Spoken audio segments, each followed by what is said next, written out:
Mulai. Oke, Bismillahirrahmanirrahim. Assalamualaikum warahmatullahi wabarakatuh.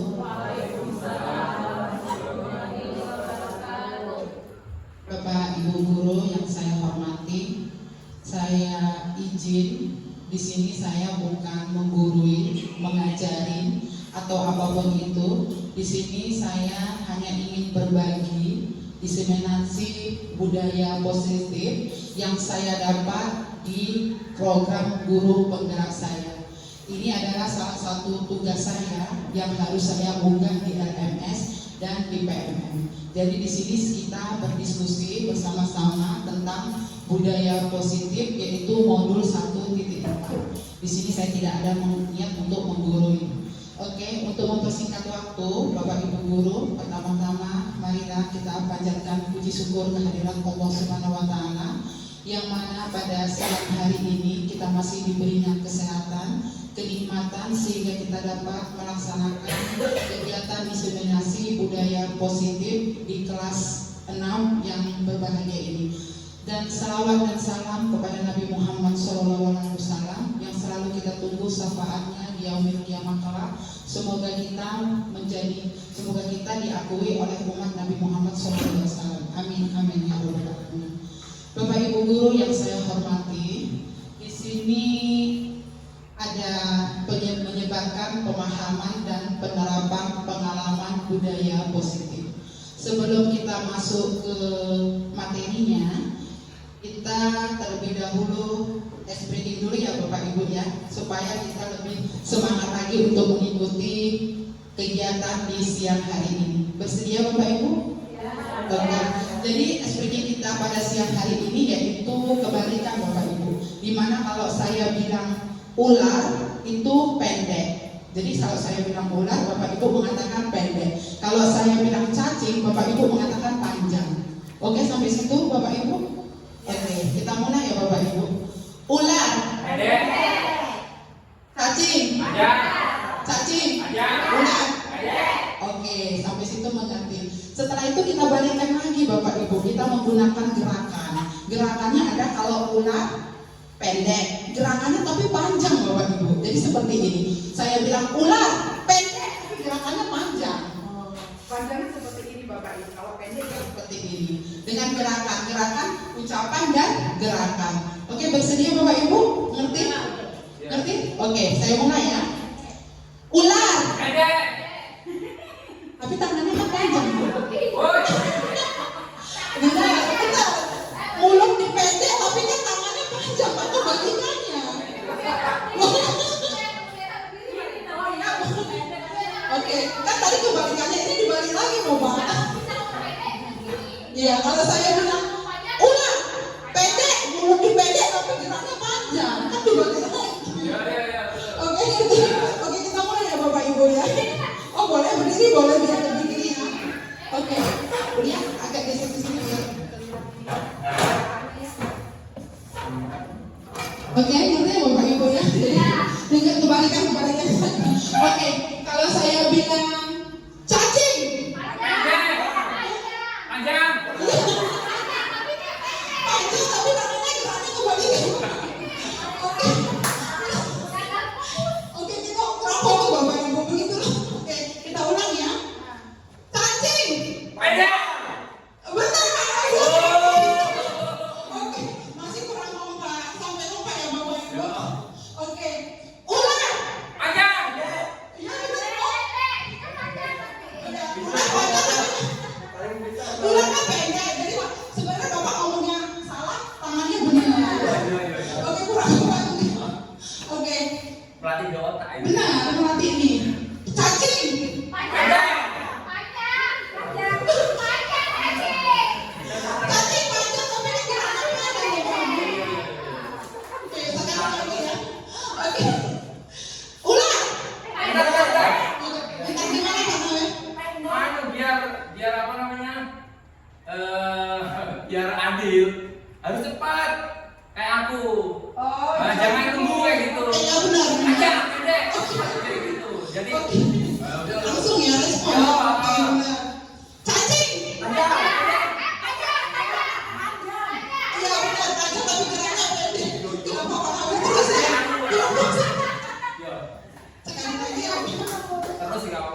Ulang.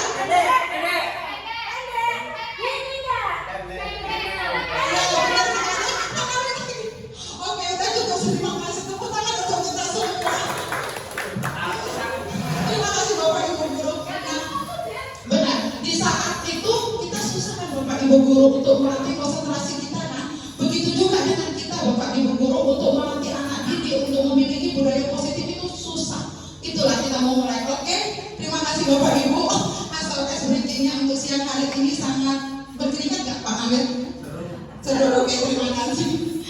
Oke, sekarang kita masuk ke modulnya 1.4 budaya positif. Sebelum masuk tadi sudah briefing, sekarang saya ingin bertanya kepada Bapak Ibu Guru, apa sih di besit Bapak Ibu Guru budaya positif? Menurut kepala sekolah bagaimana? Apa sih di besit? Kalau kita bercerita atau kita berkata budaya positif, apa sih itu gitu terbesitnya? Tes. Gimana Bapak Ibu? Kepala sekolah? Tes. Yang bisa jawab. Iya, ayo. Melaksanakan apa yang bisa kita lakukan. Oke, dalam hal-hal yang positif pasti ya Bu ya. Ibu Usun? menerapkan budaya, terus disertai dengan tindakan yang baik, yang bagus kepada anak didik agar supaya anak didik bisa berkembang sesuai dengan yang kita inginkan. Oke, terima kasih Kepala Sekolah dan Bu Sunarni. Benar Bapak Ibu, jadi kalau kita berbicara tentang budaya positif, terbersih kita adalah hal-hal yang positif yang ingin kita tanamkan kepada anak didik kita dan juga ada pada diri kita sendiri. Oke, terima kasih kepada Bu Kepala Sekolah dan Bu Sunarni. Nah, saya punya pertanyaan pematik Bapak Ibu Guru. Pertanyaan pematik saya ini sebelum kita ke materi lagi, ada pertanyaan, apakah Bapak Ibu setuju apabila satu, pemberian hukuman dapat mendisiplinkan siswa? Ada yang ingin berpendapat setuju atau tidak? Tidak Setuju dengan alasan pemberian hukuman dapat mendisiplinkan siswa itu setuju ya. Karena apa? Kalau tidak kita hukum siswa itu biasanya tuh tidak bisa bertanggung jawab. Tetapi hukumannya itu jangan sampai istilahnya membuat siswa itu luka atau fisik lah, jangan fisik. Yang penting hukuman itu bisa mendisiplinkan siswa, jangan sampai fisiknya terluka seperti itu. Oke, terima kasih Bu Sun. Ada yang lain pernyataannya? Kalau menurut saya pemberian hukuman dapat mendisiplinkan siswa itu tidak setuju karena pembelajaran zaman sekarang menurut Ki Hajar Dewantara itu kita mendidik anak sesuai zamannya. Nah, untuk mendisiplinkan siswa itu tidak harus memberikan hukuman kepada siswa. Caranya yaitu dengan kita memberikan nasihat-nasihat kepada siswa tersebut dan menerapkan pada diri seorang guru juga agar siswa disiplin seperti apa yang dilakukan oleh guru. Terima kasih. Oke, terima kasih kepada Bu Farida dan Bu Sun. Kita kunci ya Bapak Ibu ya, setelah kita materi nanti gimana hasil. Jadi pemberian hukuman dapat mendisiplinkan siswa. Ada Bapak Ibu mengatakan boleh, ada yang Bapak tidak setuju. Bagaimana dengan pernyataan kedua? Pemberian hadiah dapat meningkatkan prestasi siswa. Ada yang ingin berpendapat Pak Nawir? Pemberian hadiah dapat meningkatkan prestasi siswa. Pak Nawir berpendapat? Setuju kan? Setuju. Oke, Pak Nawir setuju.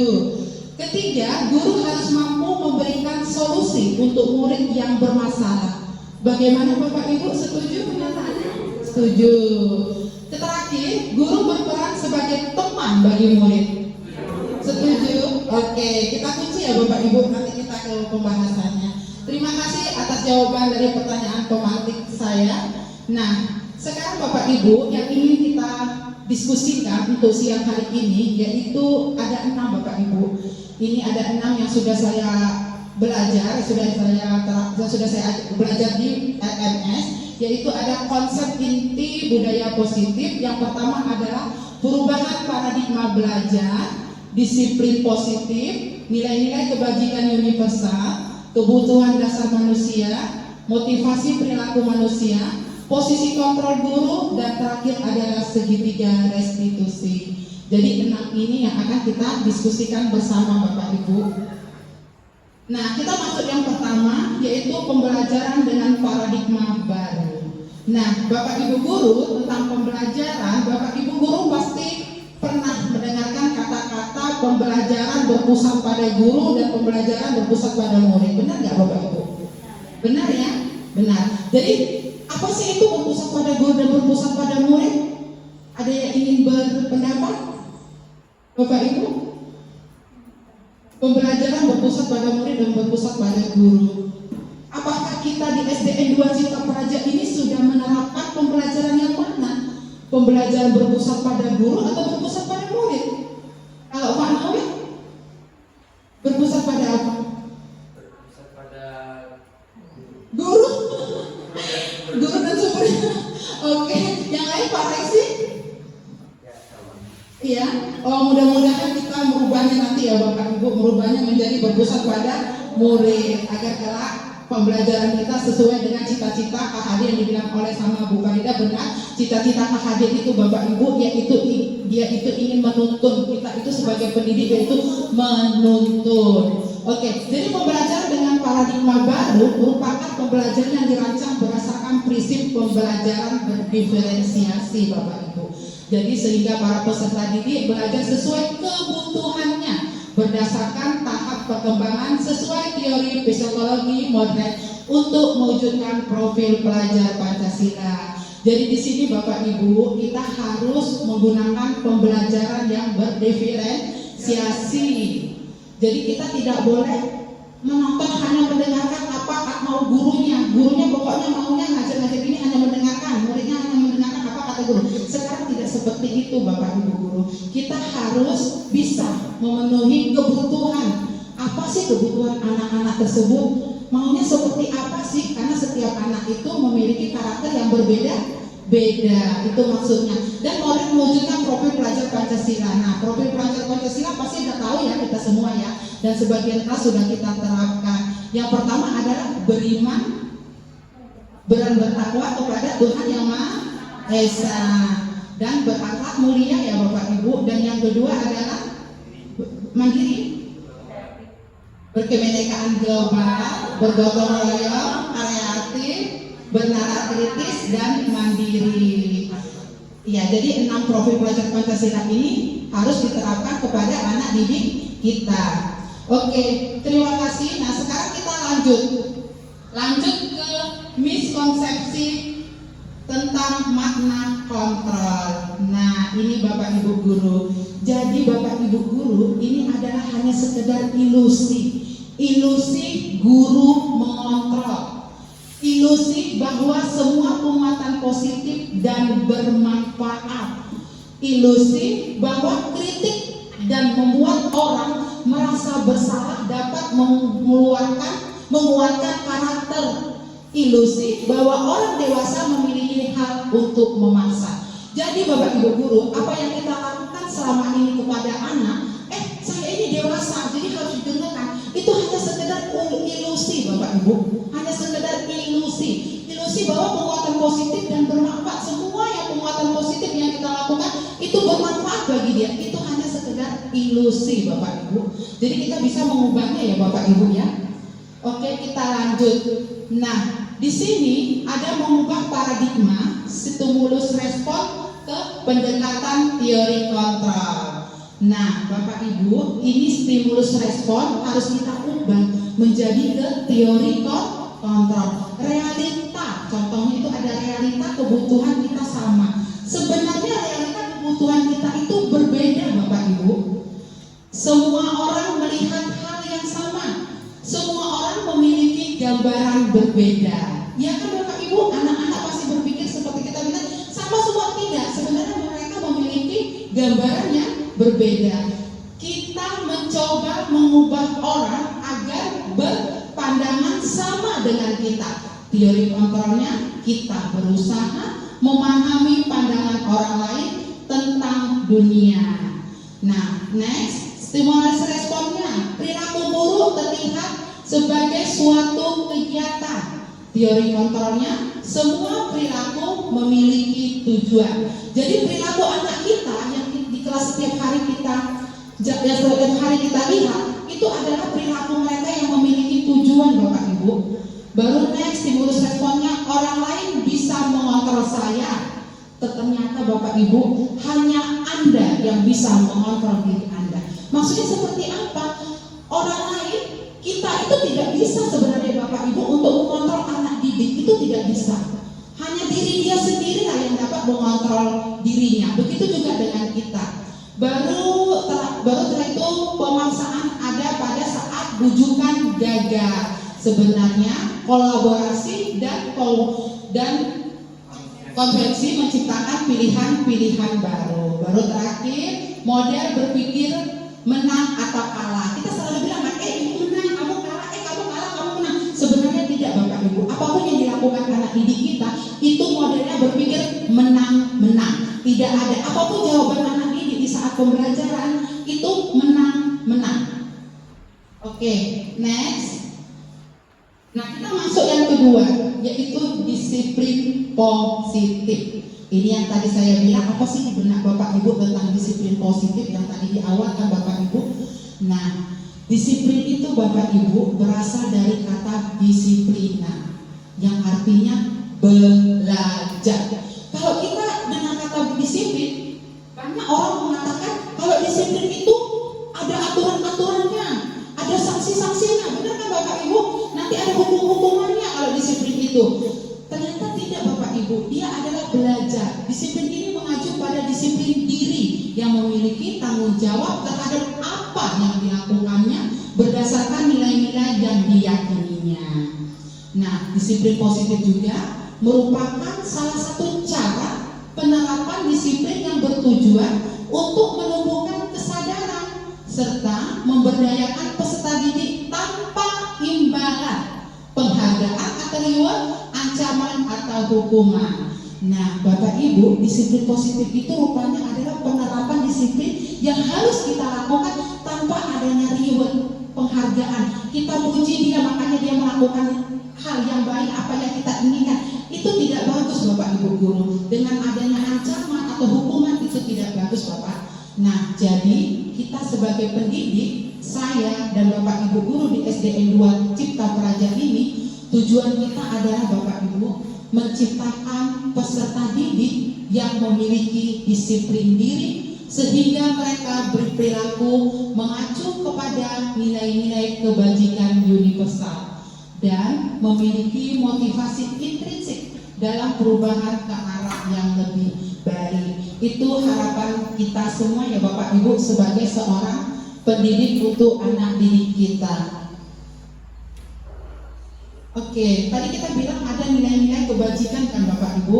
Nah, di sini nilai yang disepakati bersama lepas dari suku, bangsa, agama, bahasa maupun latar belakang. Nah, nilai-nilai kebajikan itu Bapak Ibu guru itu adalah nilai yang sudah disepakati bersama lepas dari suku bangsa. Jadi mau suku bangsanya seperti apa, khas daerah seperti apa, agamanya seperti apa, tidak melihat latar belakang. Itu ada contoh nilai kebajikan Bapak Ibu.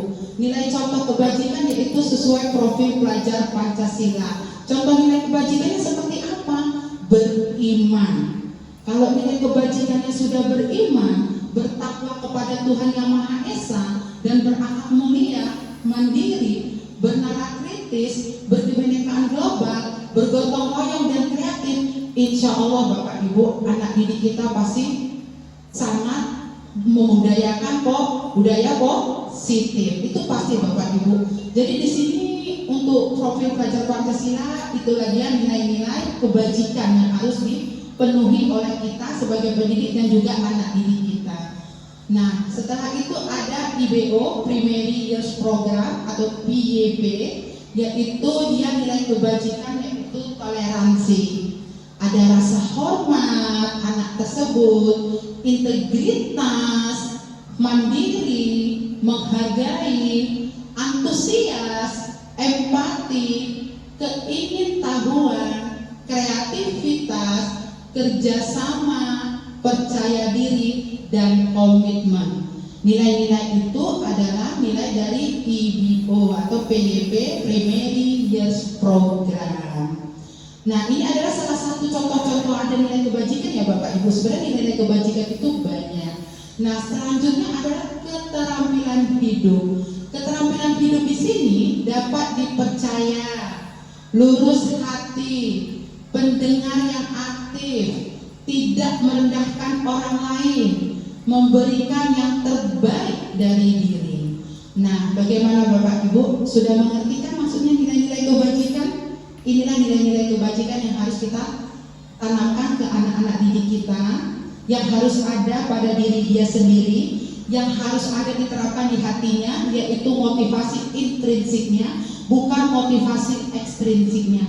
Karena Bapak Ibu, kalau anak didik memiliki motivasi ekstrinsik, dia akan melakukan hal yang positif apabila kita pantau, apabila kita menyuruhnya. Tapi apabila kita tidak bisa memantau, tanpa adanya pantauan dari kita, maka anak didik akan melakukan hal positif itu tanpa pantauan. Itulah yang muncul dari diri dia, namanya disebut motivasi intrinsik Bapak Ibu. Semoga itu bukan hanya ada pada diri anak didik yang ingin kita terapkan, yang ingin kita capai, yaitu pada diri kita juga sebagai pendidik. Semoga motivasi intrinsik itu ada pada dalam diri kita sebagai pendidik Bapak Ibu. Contohnya, kalau kepala sekolah datangnya pagi, kita maunya datang pagi supaya dilihatnya untuk penghargaan, itu salah Bapak Ibu. Sebenarnya walaupun kepala sekolahnya atau ada kegiatan atau kayak mana, usahakanlah kita datang pagi, karena itu adalah motivasi intrinsik yang ada di dalam diri kita, yaitu kita ingat Bapak Ibu, kita adalah sebagai contoh untuk anak murid kita. Semoga itu tidak terjadi di SDN 2 Cipta Pelajar. Amin. Next. Nah, kita masuk yang ketiga Bapak Ibu, yaitu kebutuhan dasar manusia. Bapak Ibu, kebutuhan dasar manusia adalah segala sesuatu yang kita lakukan untuk mendapatkan apa yang kita inginkan. Seluruh tindakan yang kita lakukan memiliki tujuan tertentu, dan semua usaha terbaik yang kita lakukan adalah dalam rangka kebutuhan dasar kita terpenuhi dengan baik. Ini adalah kebutuhan dasar manusia. Kebutuhan dasar kita adalah ini Bapak Ibu, untuk mendapatkan apa yang kita inginkan. Benar kan Bapak Ibu? Kebutuhan dasar kita pasti apa yang ingin kita butuhkan, kita ingin memilikinya kan? Nah, itu kebutuhan dasarnya. Nah, ada 5 Bapak Ibu guru, 5 kebutuhan dasar manusia. Ini Bapak Ibu harus ada pada diri kita. Salah satu tidak ada pada diri kita, maka kita tidak konsentrasi untuk mengajar. Contohnya sebagai pendidik, kalau kita tidak memiliki bertahan hidup, kita lapar, kita ngelai, ngajar pun tidak konsentrasi kan Bapak Ibu. Nah, ini ada 5 kebutuhan dasar manusia yang harus dimiliki manusia. Yang pertama adalah bertahan hidup. Di sini seperti apa Bapak Ibu bertahan hidup? Yaitu makan. Jadi dia harus makan, pakaian, tempat tinggal, keamanan, dan kesehatan. Nah, kalau dia sudah makan, sudah berpakaian rapi, tempat tinggalnya sudah ada, merasa aman, sehat, pasti anak-anak ke sekolah semangat kan Bapak Ibu? Pasti semangat mengikuti pembelajaran di sekolahnya, pasti semangat. Tapi kalau salah satunya tidak terpenuhi, maka dia akan lemas. Segitulah maksudnya bertahan hidup. Nah, yang kedua Bapak Ibu, yaitu kasih sayang dan rasa diterima. Nah, kita Bapak Ibu manusia harus memiliki kasih sayang dan rasa diterima. Seperti apa contohnya? Rasa diterima, dipedulikan, berbagi, kerjasama, menjadi bagian dalam kelompok. Nah, jadi Bapak Ibu, kalau ada anak waktu kita belajar, mereka kan contohnya kerja kelompok. Di saat kerja kelompok pasti ada satu yang agak manyung, yang agak apa, dan ibu gini pasti kayak gitu kan. Nah, itu Bapak Ibu bisa jadi kasih, dia tidak memiliki 5 kebutuhan dasar manusia, yaitu dikasih sayang dan rasa diterima. Mungkin di kelompoknya itu dia agak disingkirkan sama temannya, jadi dia tidak bisa berkolaborasi, tidak bisa mengeluarkan pendapat. Jadi dia tidak memiliki rasa diterima. 5 kebutuhan dasarnya tidak dipenuhi oleh dia, makanya dia melakukan hal tersebut. Yang ketiga adalah penguasaan. Nah, di penguasaan ini Bapak Ibu, contohnya adalah harga diri, keinginan untuk dianggap, memimpin, berprestasi, diakui, didengar. Nah, contohnya Bapak Ibu, kalau kita di sekolah ada kan Bapak Ibu yang ranking 1 itu, yang juara pasti dia maunya dia terus yang maju, iya kan Bu? Pasti dia terus. Kenapa? Dia ingin menunjukkan penguasaannya. Aku bisa loh, agar dia bisa dianggap untuk memimpin prestasi yang berprestasi. Aku bisa loh, orangnya saya aja Bu. Aku dalam tim sepak bola main olahraga ya Pak Resi. Di situ pasti ada dia yang pintar main bola, asik dia aja yang megang bola kan? Nah, itu adalah dia memiliki kebutuhan dasar penguasaan Bapak Ibu. Nah, iya, penguasaan ingin menunjukkan apa kelebihan dia. Betul, ingin diakui oleh orang. Kalau aku punya ini loh, itu maksudnya. Nah, yang keempat adalah kebebasan. Nah, kebebasan ini yaitu mandiri, memiliki pilihan, mencoba hal baru, mampu mengendalikan arah dirinya. Nah, kebebasan ini maksudnya Bapak Ibu, kalau contoh di dalam pembelajaran, contohnya Bapak Ibu, pelajaran bahasa Inggris lah. Anak kelas 1 bahasa Inggris agak susah memang untuk mengerti, namanya bahasa Inggris ya. Kalau pelajaran bahasa Inggris Bapak Ibu, kalau ada anak yang kurang mengikuti, kurang konsentrasi atau dia banyak tingkah di situ, tidak usah dimarahi Bapak Ibu. Mungkin di situ dia ingin memiliki, tidak mendapatkan kebutuhan yaitu kebebasan. Maksudnya seperti apa? Mungkin gurunya kurang pandai menggunakan metode pembelajaran yang dapat agar anak didik mudah menangkapnya. Jadi anak itu ingin kebutuhan kebebasannya tidak dapat bagi dia. Aku tidak dapat rasa kebebasan di sini. Gimana caranya aku mau menangkap? Jadi dia mungkin agak merenung. Jadi mulai sekarang Bapak Ibu, kalau ada anak didiknya yang kurang mengikuti di saat proses belajar mengajar kita, jangan dimarahi ya Bapak Ibu. Kita tanya, apa sih 5 kebutuhan dasar manusia itu yang tidak ada pada dia, yang tidak dipenuhi oleh dia, makanya dia berbuat seperti itu. Baru kesenangan. Nah, kalau kesenangan pasti bermain ya Bu Bapak, bermain, humor, antusias, tertawa. Nah, itu adalah 5 kebutuhan dasar manusia. Ini pasti ya Bapak Ibu ada di dalam diri kita. Oke, next. Nah, Bapak Ibu, di sini ada motivasi perilaku manusia.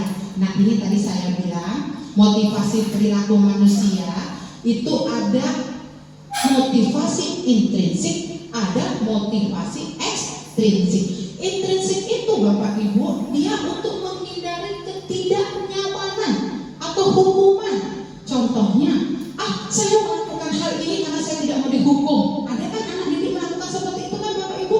Nanti kita kena marah Pak Nawir, nanti kita kena marah Pak Yadi, ayo kita kerjakan. Ada kan? Nah, pasti ada, di kelas saya juga banyak. Itu adalah motivasi ekstrinsik. Melakukan hal itu karena orang lain, karena dari luar, benar. Nah, baru untuk mendapatkan imbalan, penghargaan dari orang lain. Nah, Bapak Ibu, ada kan anak kita untuk mendapatkan imbalan, saya aja Bu supaya mendapatkan imbalan atau penghargaan dari orang lain, nanti dipuji sama Pak Nawir kalau terus maju, ada kan?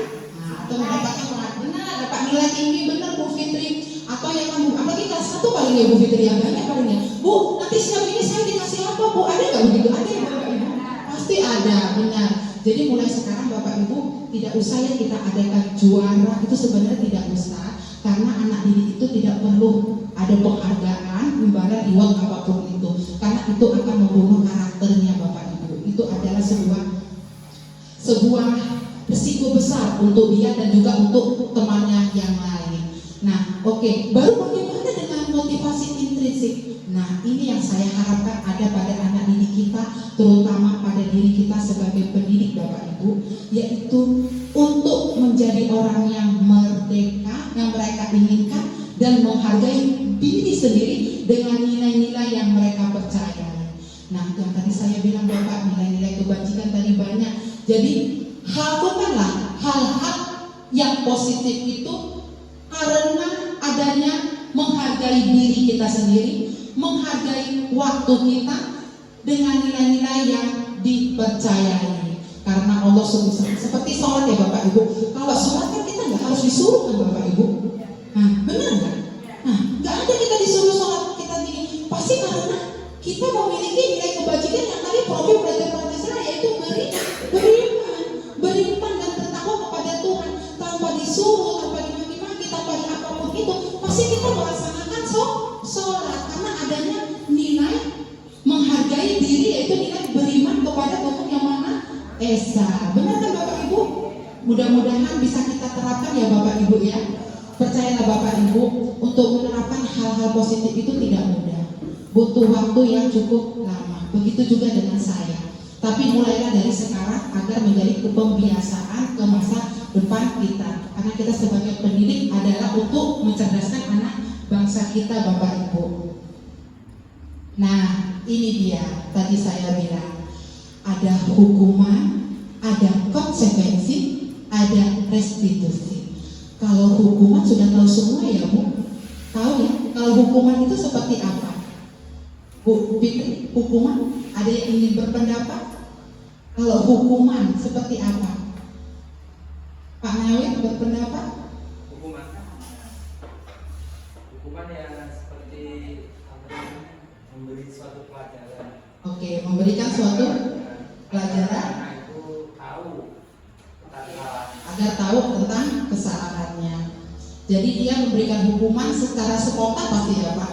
Iya, secara spontan ya, bisa fisik maupun batin. Bisa jadi Pak, bisa fisikis maupun mentalnya kan? Benar, jadi itulah hukuman Bapak Ibu. Jadi kalau hukuman itu dilakukan secara spontan, kamu datang terlambat, berdiri. Nah, itu secara spontan tanpa adanya komunikasi atau kerjasama antara kita dan murid, dan itu bisa psikis dan mentalnya. Benar, itu adalah hukuman. Jadi dia itu hukuman, dia tidak terencana dan tiba-tiba. Murid tidak tahu apa yang terjadi dan tidak dilibatkan. Kamu terlambat, lari, kamu terlambat, mungkin sama. Nah, itu adalah hukuman. Bersifat satu arah, yaitu saya bilang tidak ada komunikasi antar guru dan murid, langsung spontan dari guru tersebut, berupa hubungan fisik atau psikis. Yang parahnya Bapak Ibu, psikis atau psikis sih Bapak Ibu? Psikis atau fisik sih Bapak Ibu? Psikis? Fisikis, oh dua-dua kalau gitu. Bu apa bilang fisikis? Kalau fisikis dua-dua. Sebenarnya hukuman itu fisik atau psikis sih Bapak Ibu yang terlalu ini? Fisik ya. Kalau fisik sudah teraniaya ya badannya, kalau psikis ya. Tapi Bapak Ibu, psikis juga parah ya Bapak Ibu. Coba Bapak Ibu. Benar. Ya benar. Kalau psikis itu Bapak, kalau sudah kena ke mental, sudah kena sakitnya itu luar biasa. Masih ingat. Saya sampai sekarang sudah umur 37 tahun, saya masih ingat apa yang dilakukan oleh guru saya, yaitu guru biologi. Saya nggak bisa menjawab, saya disetrum ini saya. Dan dia mengatakan, kamu tidak belajar ya?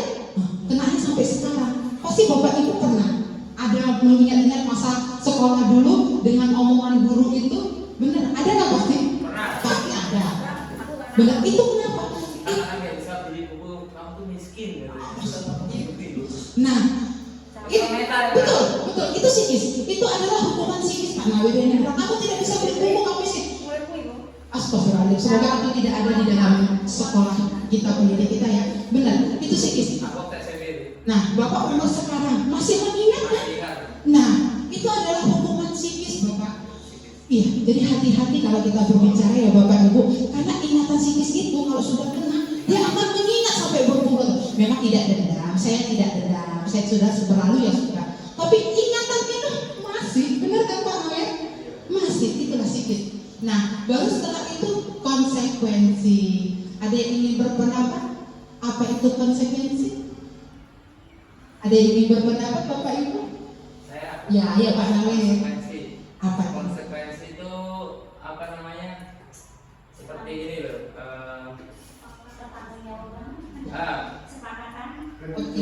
Kan? Apabila kamu melakukan ini, kamu akan mendapatkan seperti ini, gitu. Konsekuensi. Timbal balik gitu, timbal balik. Konsekuensi itu apa namanya? Dia akan mendapatkan sesuatu dengan apa yang dia kerjakan. Kayak gitu. Oke. Apa namanya? Timbal balik. Nah, jadi kalau dia berbuat ada sebab dan akibatnya. Kalau dia salah Kalau dia salah, maka dapat konsekuensi seperti ini. Pak Yani ingin berpendapat? Oke, terima kasih kepada Pak Nawir. Benar Pak Nawir. Jadi kalau konsekuensi itu ada sepakat antara kita dan siswa. Benar. Kalau contohnya aja kita buat di peraturan sekolah. Peraturan sekolah itu kan ada kan, kalau tidak piket contohnya akan tidak masuk ke kelas dulu mengajukan piketnya, itu contohnya benar. Konsekuensi itu adalah pasti terencana, disepakati sesuai peraturan. Murid tetap dibuat tidak nyaman tapi Bapak Ibu, karena dia tahu nanti kalau saya melakukan hal ini saya akan dapat konsekuensinya. Baru sikap guru selalu memonitor murid. Benar kan Bapak Ibu? Nah, oke. Baru yang terakhir itu restitusi. Bapak Ibu pernah sih mendengar nggak sih apa itu restitusi? Nah, tahu nggak Bapak Ibu? Saya juga baru tahu itu Bapak Ibu restitusi. Benar Bu Fikri, saya juga baru tahu setelah saya mengikuti program Guru Bergerak ini. Ternyata ada restitusi. Saya pikir itu hanya hukuman, setelah itu konsekuensi. Ternyata ada restitusi Bapak Ibu. Di sini Bapak Ibu, maksudnya restitusi adalah proses menciptakan kondisi bagi murid untuk memperbaiki kesalahannya. Betul Bapak Ibu. Jadi kita di sini restitusi jangan langsung hukuman. Kamu begini, jangan seperti itu. Konsekuensinya jangan seperti itu. Tapi kita menanyakan dulu permasalahannya apa, sampai mencari solusinya dan menanyakan keyakinannya. Baru prosesnya itu kolaboratif yang mengajarkan murid untuk mencari solusi bersama. Itu adalah restitusi. Nanti kita jalankan ya Bapak Ibu di kelas kita masing-masing. Oke, nah sekarang 5 posisi kontrol. Nah, Bapak Ibu, 5 posisi kontrol guru. Ada penghukum, ada membuat merasa bersalah, ada teman, ada pemantau, ada manajer. Sekarang saya ingin bertanya Bapak Ibu guru, kita sebagai pendidik di posisi mana ya? Oke, yang mana Pak Nawir? Yang teman. Oke, Pak Nawir teman. Oke. Pak Yadi apa ya? Ingin berpendapat? Oke, Pak Yadi menghukum. Oke, Pak Yadi menghukum. Iya Pak Yadi. Pak Reksi? Manajer. Alhamdulillah, masya Allah, tabarakallah, alhamdulillah, alhamdulillah. Gimana Bu Sun? Atau semua Bu Sun? Oke. Nah, oke, jadi penghukum nggak ada ya, Bu. Teman iya, pemantau iya, manajer iya. Dengan yang lain, Bu Ufat? Pemantau dan teman. Oke, pemantau dan teman. Bu Fitri? Banyak teman. Oh, banyak teman ya, benar ya Bu Fit? Benar, udah kayak teman kita ya, benar Bu Fit. Bu Nova? Atau semuanya Bu Nova? Oh, pemantau. Oke. Jadi yang manajer itu hanya Bu Sun sama Pak Alexi ya? Iya ya Bapak Ibu. Kalau saya semua kurasa Bapak Ibu. Ada hukumnya, ada mohon merasa bersalah, ada teman, ada pemantau, ada manajer. Tapi Bapak Ibu, dari kelima ini yang paling bagus yang harus kita miliki adalah manajer. Kalau kita belum bisa menjadi manajer, kalau kita di sini masih sebagai penghukum atau membuat merasa bersalah, tidak apa-apa Bapak Ibu. Kita mulai dari sekarang sedikit demi sedikit untuk mengubahnya agar kita masuk ke posisi kontrol manajer. Di sini kita memang ibu bapak guru, tapi di situ posisi kontrolnya disuruh harus menjadi manajer Bapak Ibu. Kalau manajer hebatnya ya luar biasa. Betul, manajer anak-anak bosun. Benar, tapi di sini kita dituntut menjadi seorang manajer. Nah, Bapak Ibu, ini ada contoh penerapan 5 posisi kontrol. Ada kasusnya. Kasusnya adalah siswa tidak memakai atribut lengkap saat upacara bendera. Ini sering kan? Setiap hari Senin kita pasti ada ya. Makanya saya cari kasusnya ini karena setiap hari Senin pasti ada. Nah, jadi dari contoh penerapan 5 posisi kontrol guru dengan kasus siswa tidak memakai atribut lengkap saat upacara bendera, sebagai penghukum, kalau kita sebagai penghukum, kita akan melakukan itu Bapak Ibu. Hormat pada bendera selama 1 jam. Ada kan gitu kan Bapak Ibu? Tidak lengkap. Kamu berdiri di depan lapangan itu, atau kamu berlari mengelilingi lapangan. Benar kan Bapak Ibu? Benar. Betul, itu adalah penghukum dan itu tidak boleh. Betul, itu tidak boleh. Makanya kalau benar. Zaman dulu begitu kan Bapak Ibu? Benar. Benar. Zaman saya sekolah juga seperti itu Bapak Ibu. Kalau apa pokoknya main penghukum lah, tidak ada berkolaborasi sama murid, tidak ada apa langsung dihukum. Itu tidak boleh. Jadi itu adalah salah satu contoh. Kalau kita melakukan itu ada namanya Ibu Bapak Guru sebagai penghukum. Oke, contoh yang kedua adalah membuat merasa bersalah. Contohnya seperti apa Bapak Ibu? Barangkali Bapak Ibu bisa mengatakan harus memberitahu kamu selalu saja mengecewakan Ibu Bapak. Jadi kalau kita mengucapkan berapa kali Ibu Bapak harus memberitahu kamu selalu saja mengecewakan Ibu Bapak. Nah, itu adalah membuat merasa bersalah Bapak Ibu. Kamu udah berapa kali kamu melakukan ini? Nah, seperti itu dia akan merasa bersalah.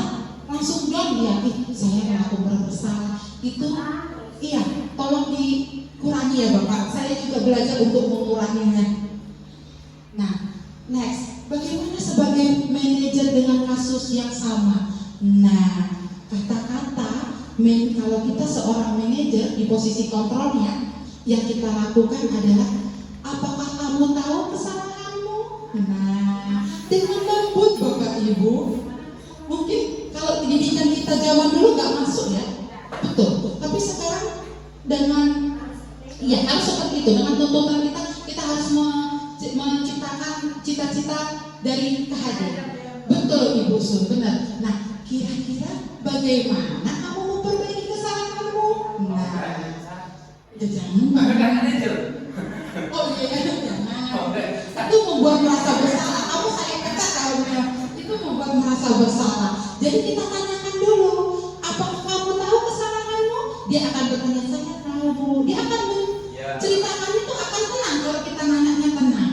Kira-kira bagaimana kamu memperbaiki kesalahanmu? Dia biasanya akan bercerita. Saya kesalahannya gini, contohnya aja.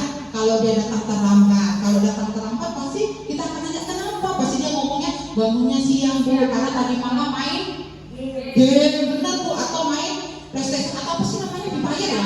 Jalanan atau nonton jalanan yang lagi heboh di budaya kita ya Bapak Ibu, nonton jalanan.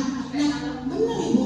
Dan setelah itu kita tanya kira-kira bagaimana kamu memperbaikinya. Biasanya dia akan bilang, saya nggak nonton jalanan lah Bu. Nah, pasti kayak gitu dia nyari solusinya, benar kan? Nah, solusi itu ada pada diri dia. Oke, nah, gimana Bu? Pak? Tanpa ditanya kayak gitu harus lembut nanya itu. Betul. Jawabnya gimana? Dia jawabnya urusan serahku orang urusan. Ini gimana kita? Sabar. seharusnya Sambil jalan kan dia Iya. nanya kan. Nah, seperti itu apa katanya? Sabar. Hasil tua. Coba nanya Haki. Benar Bapak Ibu, benar. karena kita di luar kontrol. Iya benar. Pasti dia hanya bertanya seperti itu aku lakukan. Iya. Tapi Bu, iya benar. Benar Bu, benar. Mungkin kitanya akan lebih sabar lagi ya. Benar. Ujung-ujungnya adalah kita harus menjadi lebih sabar lagi. Dan ingat saya lupa itu kata-kata dari siapa itu ada mengatakan kalau kita membentak anak sampai anak itu sampai merasa sakit itu meliaran salinan musuh. Jadi kita kembali ke situ aja Bapak. Iya, kamu akan terganggu. Akan mematikan, akan membuat anak itu betul kena mental. Jadi itu ada kata teori apa itu kata ini. Tapi saya ingat dia akan rusak. Jadi kita jangan melakukan hal yang itu ya Bapak Ibu. Kalau bertanya Mak Boy gitu. Ya nggak apa-apa kalau itu bercanda, itu teman Bapak. Ya. Saya juga begitu. Itu teman. Ya. Iya teman. Tapi lebih bagus lagi manajer. Iya. Betul. Semoga kita menjadi manajer semua ya Bapak Ibu, dengan lemah lembut menanyakan kesalahan anak tersebut dan mencari solusi bersama. Suka bentak anak tuh kalau ini Bu, anak Gimana? hutan tuh.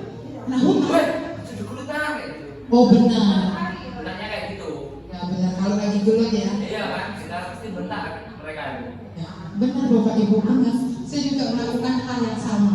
Tapi itu kita ingat kita harus menjadi seorang manajer supaya anak didik kita baik ke depannya. Supaya anak kita jadi karyawan.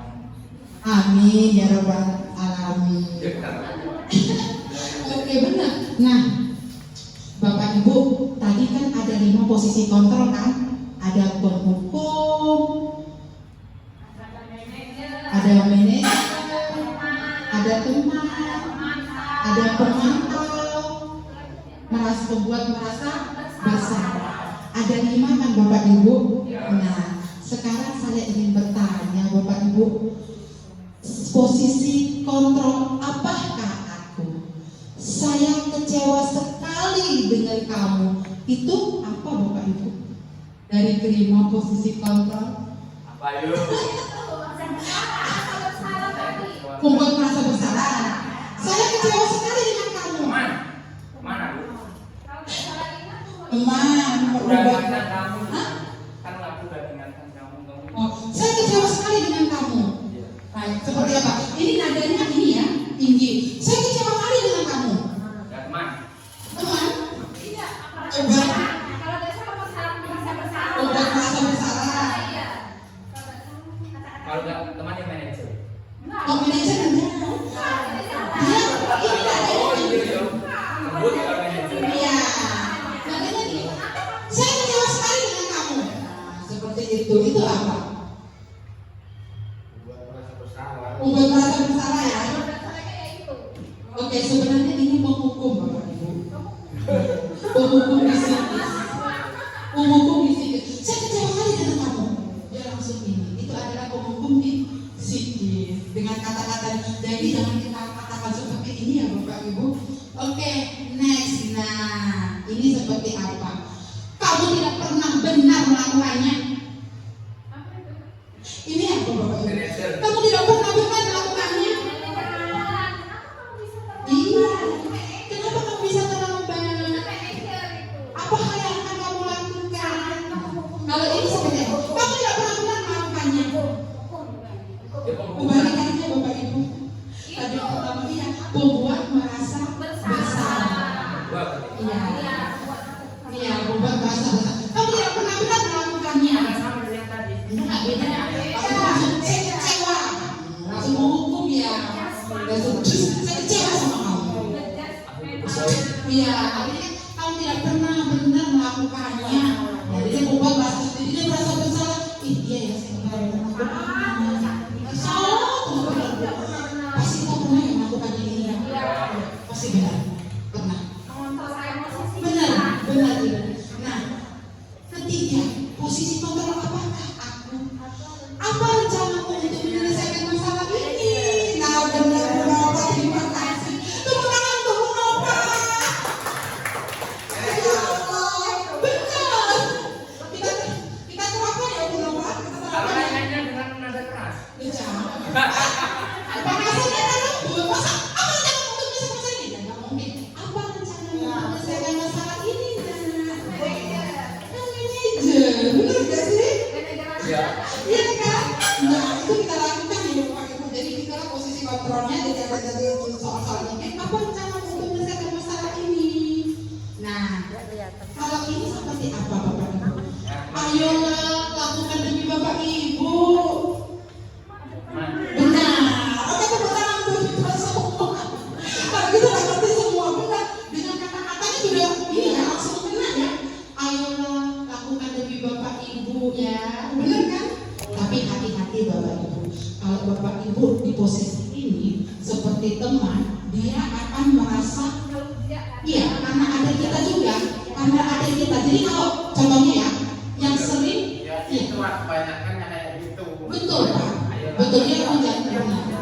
Contohnya Pak Yadi melakukan ini, selalu mengatakan ayolah lakukan demi Bapak Ibu. Nah, jadi kalau nggak ada Pak Yadi dia nggak akan mau. Betul.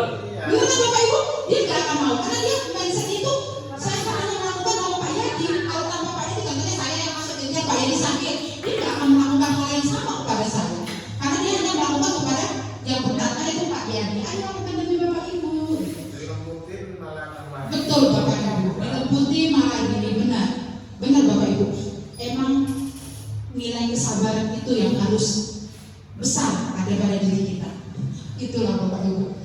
Nah, terakhir ini Bapak Ibu, kamu tidak pernah mendapatkan nilai jika tidak mengerjakan tugas. Ini sebagai apa Bapak Ibu? Kamu tidak pernah mendapatkan nilai jika tidak mengerjakan tugas. Aku bersalah.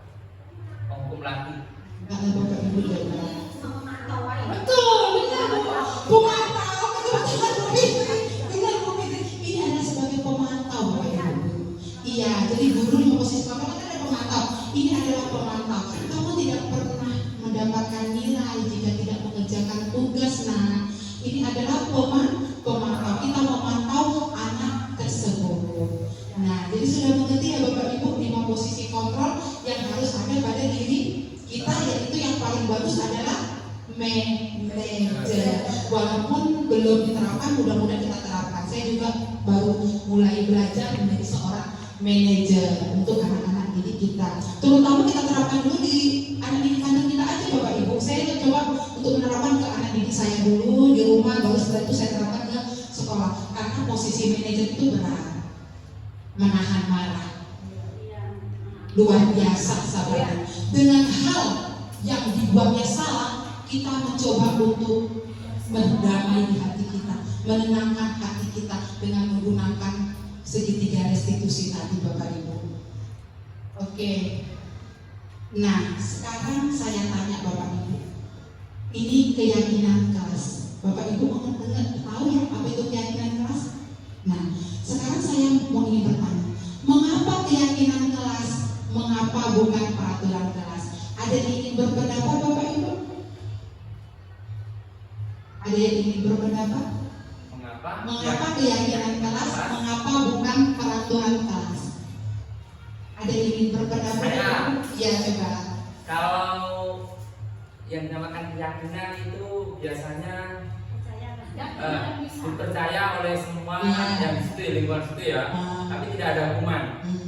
Tapi kalau peraturan itu biasanya ada hukuman, Peraturan itu harus ditegakkan biasanya. Kalau bila ada yang melanggar, biasanya kena sanksi. Oke, terima kasih Pak Nawawi. Benar, ada lagi yang lain Bapak Ibu? Bu Fitri, kenapa keyakinan kelas bukan peraturan kelas? Ayo Bu Fitri, kenapa? Benar kata Pak Nawawi. Jadi keyakinan kelas itu Bapak Ibu kita buat bersama. Betul, kita buat bersama dan anak didik tersebut menuliskan keyakinan hal positif apa yang mereka inginkan. Setelah itu kita tempel, baru kita seleksi bersama-sama, yang mana yang sama kita samakan, baru muncullah keyakinan kelas tersebut. Biasanya Bapak Ibu, keyakinan kelas itu anak-anak akan menjalankannya karena dari dia, dari hatinya kan. Mereka yang membuat, mereka yang meyakini, dan mereka menjalankan. Jadi kalau keyakinan kelas kita sudah ada di setiap kelas, itu kalau mereka salah kita ingatkan aja Bapak Ibu, ingat loh saya keyakinan kelas kita apa, gitu. Pasti mereka yang benar, dan gunakan bahasa-bahasa yang mudah dipahami. Jangan panjang-panjang, pendek-pendek aja, yang mudah dipahami. Dan bahasanya yaitu yang positif, kalimatnya yang positif. Tidak ada kalimatnya dilarang, itu tidak boleh Bapak Ibu. Kalau keyakinan dilarang datang terlambat, itu tidak boleh. Datang tepat waktu, jadi diubah kata-katanya. Tidak boleh datang terlambat, diubah menjadi datang tepat waktu. Atau tidak boleh membuang sampah sembarangan. Iya benar Bu. Jadi buanglah sampah pada tempatnya. Tidak boleh mencontek, itu tidak boleh. Ya tidak boleh ribut, itu tidak boleh. Itu mungkin jatuhnya ke disiplin ya. Jadi disiplin. Jadi kata-kata positif, tidak boleh kata-kata negatif di keyakinan kelas. Dan mengapa bukan peraturan kelas? Kalau peraturan kelas yang tadi pertama yaitu sepihak. Hanya ibu bapak guru yang membuat peraturan. Datang jam segini, upacara menggunakan atribut lengkap tanpa izin, tanpa sepakat bersama dengan anak didik, yaitu dari kita sendiri sebagai seorang guru. Makanya tidak peraturan kelas melainkan keyakinan kelas. Nah, ini dia Bapak Ibu guru. Ini ada pembentukan keyakinan kelas. Nah, itu Bapak Ibu yang Bapak Ibu itu adalah keyakinan kelas 5 yang sudah saya terapkan di anak didik saya. Itu dia warna-warni, itu kertas warna-warni, itu adalah keyakinan kelas yang mereka buat sendiri Bapak Ibu. Hal-hal positif apa yang mereka inginkan mereka tuliskan sendiri dan ditempel. Nah, dia itu bersifat abstrak, nyata, berupa pernyataan universal dalam diri dia, dibuat dalam pernyataan positif yang saya bilang tadi harus yang positif, sedikit saja agar mudah diingat, saling menghormati, disiplin, datang tepat waktu, jadi yang mudah-mudah diingat mereka. Baru sesuai dengan kondisi kelas dan sekolah sehingga mudah diterapkan. Semua warga sekolah atau warga kelas dilibatkan saat membuat keyakinan kelas. Nah, jadi harus disepakati oleh satu kelas tersebut. Nanti gurunya yang akan menyeleksi mana yang sama Bapak Ibu. Nah, ini yang tadi setelah ada hukuman, konsekuensi, tadi saya bilang restitusi. Restitusi Bapak Ibu, namanya ada segitiga restitusi. Nah, apa itu Bapak Ibu segitiga restitusi? Di sini suatu proses dialog yang dijalankan oleh guru atau dapat menghasilkan agar dapat menghasilkan murid yang mandiri dan bertanggung jawab. Jadi kita berdialog Bapak Ibu, kita bercerita, berdialog kepada anak ingin mencari solusinya. Apa sih dari permasalahan anak tersebut? Itu ada tahap segitiga restitusi Bapak Ibu. Nah, ini ada tahap segitiganya. Yang pertama itu menstabilkan identitas. Nah, menstabilkan identitas. Baru kedua itu validasi tindakan yang salah. Baru yang ketiga adalah menanyakan keyakinan. Jadi segitiga restitusi ini harus kita jalankan dan harus kita terapkan di saat kita menyelesaikan permasalahan yang ada, yang timbul pada anak didik kita Bapak Ibu. Nah, ini contohnya Bapak Ibu, menstabilkan identitas. Nah, di sini menstabilkan identitas Bapak Ibu berdasarkan prinsip membuat kesalahan adalah bagian dari proses pembelajaran. Nah, lihat Bapak Ibu, yang itu ini ada kata-katanya yang hijau itu. Iya turunnya. Kata-katanya itu ada hijaunya itu ya. Nah, itu berbuat salah itu wajar. Ini kata-kata yang harus kita terapkan apabila kita masuk menstabilkan identitas. Jadi berbuat salah itu wajar. Nah, jadi kalau dia salah, kita masih mengandalkan kata-kata seperti ini. Berbuat salah itu wajar. Nah, iya. Baru tidak ada manusia yang sempurna. Benar kan Bapak Ibu? Benar. Baru ibu bapak juga pernah melakukan itu. Ibu bapak tidak mau mencari siapa yang salah, tapi ibu bapak ingin mencari solusi dari permasalahan ini. Baru yang terakhir kata-katanya, kamu berhak merasa begitu. Jadi kalau dia melakukan salah, oh tidak apa-apa, kamu berhak mengatakan itu. Kenapa? Jadi gak usah dimarahi Bapak Ibu. Jadi kita menggunakan menstabilkan identitas dulu yang kita lakukan. Baru setelah menstabilkan identitas, ada validasi tindakan yang salah. Kita masuk yang kedua. berdasarkan prinsip setiap perilaku berupaya memenuhi suatu kebutuhan tertentu. Nah, ada kata-katanya Bapak Ibu, kata-katanya seperti ini. Kamu pasti punya alasan mengapa melakukan hal itu. Nah, itu sudah masuk validasi tindakan yang salah Bapak Ibu. Padahal kamu bisa melakukan yang lebih buruk dari ini ya. Nah, itu dia termasuk validasi tindakan yang salah. Kamu patut bangga karena telah melindungi sesuatu yang penting buatmu. Dan yang terakhir, kamu melakukannya karena mempertahankan sesuatu yang penting bagimu. Nah, Bapak Ibu, jadi kalau misalnya ada anak didiknya marah, tidak usah diapa, kita langsung masuk ke setelah menstabilkan, kita masuk pada tindakan yang salah. Padahal kamu bisa loh melakukan hal yang lebih dari itu untuk kamu gak lucu dia. Kalau hanya marah-marah gak apa-apa. Nah, seperti itu Bapak Ibu. Oke, baru yang terakhir yaitu menanyakan keyakinan. Nah, Bapak Ibu guru, menanyakan keyakinan ini adalah yang terakhir Bapak Ibu. Yang terakhir adalah berdasarkan prinsip teori kontrol, bahwa pada dasarnya kita termotivasi secara intrinsik. Ini yang saya bilang, motivasi itu harus ada di dalam diri. Motivasi intrinsik itulah yang harus dimiliki oleh kita, yang tadi saya bilang, agar bahagia ke depannya. Kata-katanya seperti apa? Apa keyakinan kelas kita? Nah, Bapak Ibu, setelah sudah tahu permasalahannya apa, kita terakhir itu nanya, apa keyakinan kelas kita? Ada nggak hal-hal yang kamu langgar? Seperti itu kan Bapak Ibu, dia akan mengingat setelah dia kan tadi sudah buat keyakinan kelas kan Bapak Ibu. Setelah dia sudah membuat keyakinan kelasnya, kita akan bertanya kepada anak, apa keyakinan kelas kita sayang? Apa keyakinan kelas kita? Nah, dia akan menjawab keyakinan kelas yang sudah dibuatnya kita buat bersama. Baru yang kedua itu nilai-nilai apa yang telah disepakati bersama. Nah, nilai-nilai apa yang sudah kita sepakati bersama? Yang tadi ada nilai kebajikan ya Bapak Ibu. Baru seperti apa gambaran sebuah kelas yang ideal menurut kamu? Nah, baru yang terakhir, kamu ingin menjadi orang seperti apa? Nah, ini adalah contoh-contoh pertanyaan, yaitu menanyakan keyakinan. Bagaimana Bapak Ibu mengerti?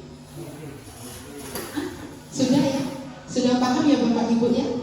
Nah, jadi segitiga restitusi itu bisa kita terapkan di anak-anak kita yang memiliki masalah yang ada. Kita bisa menggunakan 3 segitiga restitusi tersebut. Bagaimana Bapak Ibu, masih semangat?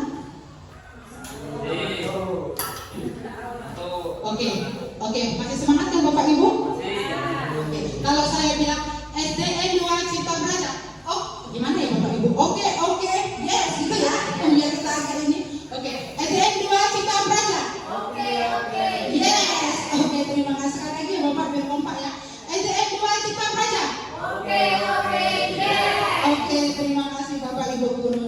Nah, Bapak Ibu guru, di sini saya ada sedikit contoh penerapan segitiga restitusi yang sudah saya jalankan di kelas 5. Bapak Ibu guru bisa menontonnya.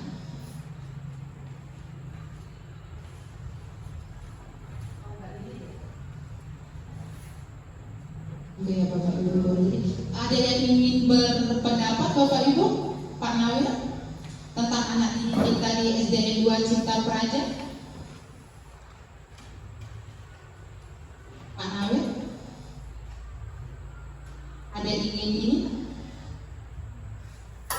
Ini saya punya video. Videonya itu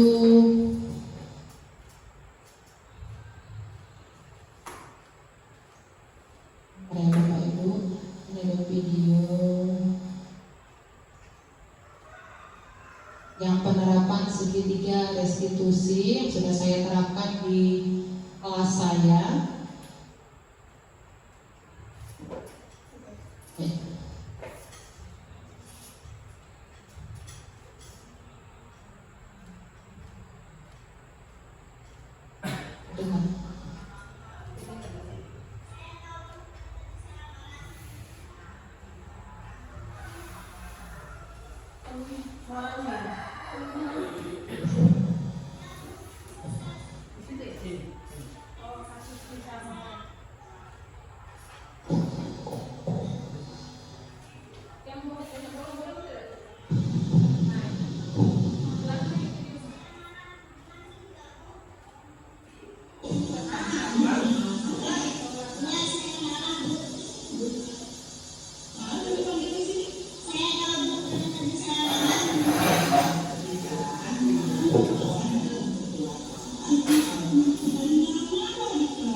Nah itu Bapak Ibu, kita dari segitiga, contoh segitiga, penerapan segitiga residunya sudah saya jalankan kepada anak saya yaitu Tisa, karena di dalam di situ kasusnya adalah tugas dia sering dicapai oleh Jidan dan dia marah. Setelah itu saya menggunakan segitiga restitusi.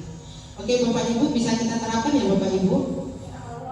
Oke, amin amin. Oke, terima kasih. Nah, iya. Oke Bapak Ibu, di sini penutup yang saya ingin sampaikan adalah dalam penerapan program disiplin positif, hendaknya guru memiliki standar kepribadian, profesional dan sosial yang baik, di mana guru mampu merefleksi dirinya dalam posisi kontrol saat ini. Bagaimana perjalanan dirinya sebagai among manajer yang menuntun murid-muridnya menjadi insan yang mandiri, merdeka, dan bertanggung jawab sesuai dengan standar nasional pendidikan. Itu adalah harapan dari kami sebagai CGP untuk kita semua Bapak Ibu. Bapak Ibu guru yang saya hormati, saya ucapkan terima kasih banyak atas waktunya yang seharusnya ada kegiatan yang lain. Saya ucapkan terima kasih atas partisipasinya. Semoga kita mendapatkan berkahnya dan kita jalankan untuk anak didik kita. Apabila saya adalah penyampaian tadi saya ada salah, saya mohon maaf. Kepada Allah saya mohon ampun. Saya tutup. Wabillahi taufiq wal hidayah. Wassalamualaikum warahmatullahi wabarakatuh. Tak close ya Bapak Ibu.